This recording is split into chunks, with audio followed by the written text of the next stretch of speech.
Vat įdomu, Račas. Žiūrėk, Račai, parašyk komentaruose, iš ko tu gyveni. Mes žinom, kad tu greičiausiai gauni kažkokią rentą iš Rusų ambasados. Aišku, netiesioginiu būdu mes apsimesim, kad mes žinom, kaip šitie dalykai vyksta.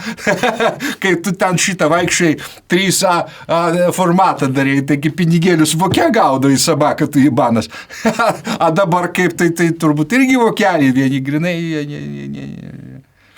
Tai aš, Račai, žiūrėk, kad parašyk komentaruose.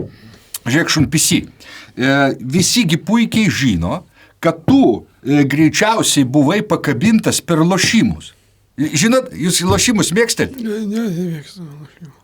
Račas labai mėgdavo lošimus. Yra liudininkai pasakoja, ten kur nors po kokį nors renginį ateina dasimušti kokį nors viešbučio barą, ar ten, kad ir kazino, ten atsimė, Dainavoje kažkada buvo kazino, Japonų restoranas, dasimušti.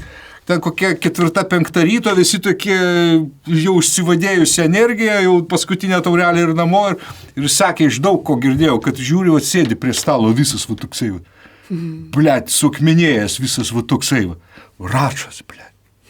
Iki ryto, ten matyt keliom parom, ten susėsdavo, prapisinėjo savo tos pinigus, kur ruskiai davė ir kur žmona ten matyt duodavo irgi kažkiek.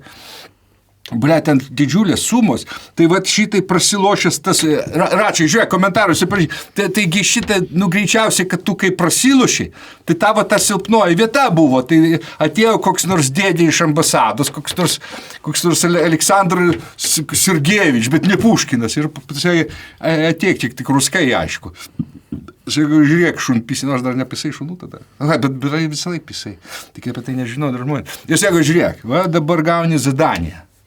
Jeigu nori, kad padėtume tau išlipti iš tų skolų, kur tu sabaką visą savo šeimą trauki, su savo šito priklausomybė jebana, dar neskaičiuojant, dar kad esi ir alkoholikas, ir daug geri, ir dar rūkai daug, tai mes tau mokėsim kiek ten, litais dar tada, ten kokiais 13-14, ten anksčiau, štukę arba 2 mėnesį gauni.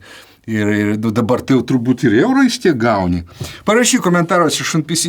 Gaila, man tai, iš tikrųjų žmogus tu buvai toks kaip ir gerėtis, bet lošimai, tas potraukis į tą šuniuką iki ko davarė.